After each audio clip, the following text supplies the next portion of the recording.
Bonjour et bienvenue dans cette troisième présentation où nous poursuivons notre approche adoptée pour la construction de l'anneau de polynôme. Ainsi, après avoir introduit la notion du polynôme réel dans les deux premières présentations, aujourd'hui nous allons poursuivre notre approche pour la construction de l'anneau du polynôme sur n'importe quel corps. Rappelons que nous avons défini sur S0, qui est l'ensemble des suites réelles s'annulant à partir d'un certain rond, une structure d'anneau à travers des lois déduites des lois de l'anneau des fonctions polynomiales par le principe de transfert des structures. Après, en considérant la suite notée x et appelée l'indéterminé, dont tous les termes sont nuls sauf le deuxième est égal à 1, on a montré que tout élément P de S0 s'écrit en fonction de x de la même manière que l'expression d'une fonction polynomiale. D'où les éléments de S0 sont appelés des polynômes et par la suite, l'anneau S0 est noté Rx et appelé l'anneau de polynôme à coefficient dans R en une indéterminée x. Comme on a mentionné, c'est l'application phi qui nous a aidés pour construire l'anneau de polynôme réel. Donc, est-ce qu'on peut procéder de la même manière pour construire l'anneau de polynôme sur n'importe quel corps? Autrement dit, est-ce qu'on obtient les mêmes résultats si on considère un corps quelconque K à la place de corps des réels R? En fait, si on veut procéder comme dans le cas du corps des réels, on aura besoin de voir si l'isomorphisme phi peut être étendu à un corps quelconque. Si on examine l'application phi, on peut remarquer qu'on peut l'étendre à n'importe quel corps, puisque la notion de fonction polynomiale s'étend naturellement à n'importe quel corps. Cependant, le problème cette fois-ci est que phi n'est pas injective.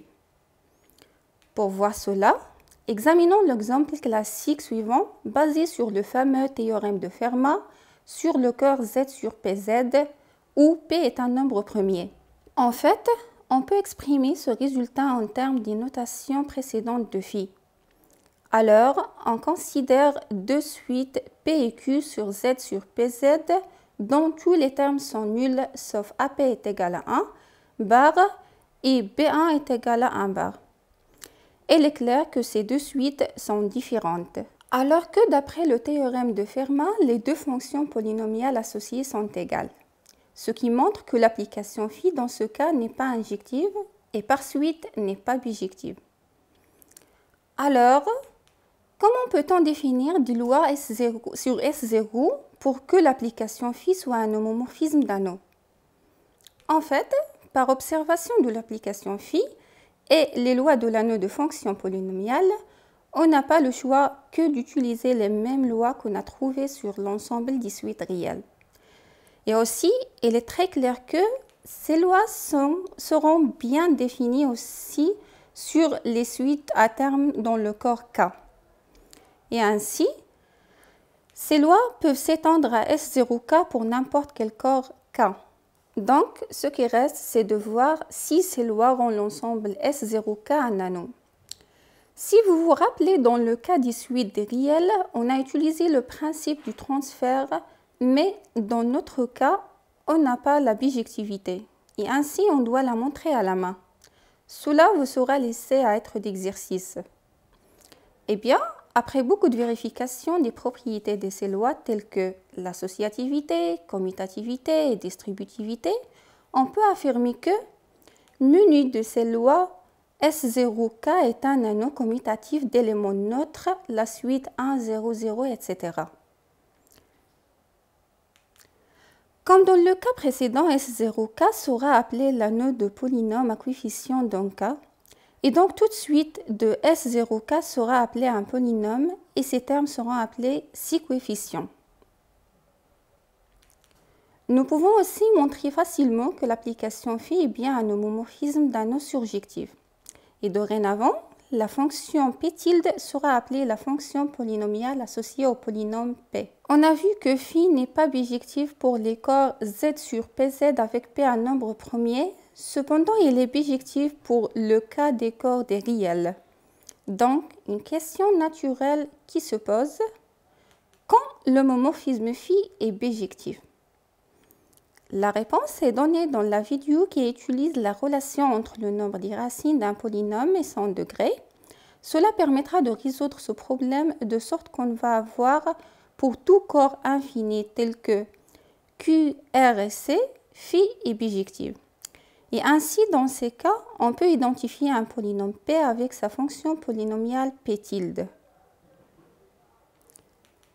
Maintenant, on s'intéresse aux autres propriétés de l'anneau de polynôme. La première concerne la relation entre K et l'anneau de polynôme. Je vous invite à revenir à la vidéo précédente pour se rappeler comment on a montré que l'application qui est associée à tout élément lambda de K, la suite qui commence par lambda et tout le reste est nul. Via cette injection, on va identifier lambda à son image qui sera appelé un polynôme constant. Et on termine cette vidéo par l'écriture polynomiale d'un polynôme. Aussi exactement comme dans la dernière partie de la deuxième vidéo, on montre que tout polynôme P admet une écriture très simple en fonction de l'indéterminé noté ici x, qui est la suite dont le deuxième terme est égal à 1 et le reste sont nuls. Cette expression de P s'appelle l'écriture polynomiale de P. Ainsi, dans certains cas où on veut indiquer l'indéterminé x, on note P par P de x. Bien sûr, il ne s'agit pas d'une image de x car on n'a pas de fonction, mais P de x est simplement une notation qui sera utile dans certains contextes. Enfin, dorénavant, l'anneau de polynôme sera noté kx. Maintenant, récapitulons ensemble ce qu'on a présenté dans cette vidéo. Nous avons défini une structure d'anneau sur S0K par des lois inspirées des lois de l'anneau de polynôme réel. Nous avons vu aussi que tout élément P de S0K a une écriture simple en fonction de l'indéterminé x, appelée l'écriture polynomiale de P. Ainsi, S0K est noté Kx et les éléments de Kx sont appelés des polynômes. Nous avons vu aussi qu'il y a un homomorphisme d'anneau surjectif de l'anneau de polynôme à l'anneau de fonction polynomiale, tel que à chaque polynôme, on associe sa fonction polynomiale associée.